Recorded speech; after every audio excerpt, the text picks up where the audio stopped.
இன்றைக்கு 9வது நாளுடைய தியானத்தை நாம் பார்க்கலாம். மார்க்கு 2ஆம் அதிகாரம் 7 13 வசனத்தை நாம் பார்க்கும்போது, இயேசுவானவர் கடலோரமாய் நடந்து போய்க்கொண்டு அங்க இருக்கிற ஜனங்களை பார்த்து அவர் போதகம் பண்ணுகிறார்.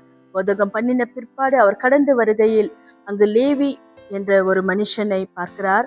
அவர் ஆயக்காரரோடு கூட உட்கார்ந்து கொண்டிருக்கும் போது லேவியை பார்த்து என் பின்னே வா என்று சொல்லுகிறார். லேவி மத்தேயுவாய் இருக்கிறார்.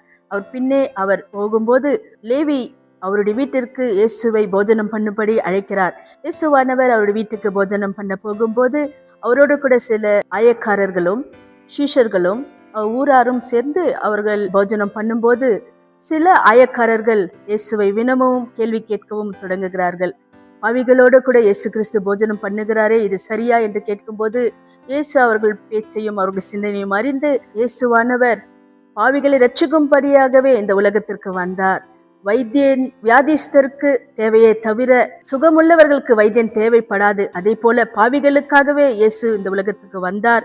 ரோமர் 3:23 வசனம் இப்படியாய் சொல்லுகிறது, எல்லாம் பாவம் செய்து தேவ மகிமை அற்றுப்போனார்கள் என்று சொல்லி அந்த மகிமையை கொடுக்கும்படியாய், பாவிகளுக்கு மறுவாழ்வு கொடுக்கும்படியாய் இயேசு இந்த உலகத்துக்கு வந்தார். இந்த நாளின் தியானத்தை நாம் புரிந்து கொண்டோம். இயேசு நம்மை நேசிக்கவும் ரட்சிக்கவும் அவருடைய மகிமையை கொடுக்கவே வந்தார்.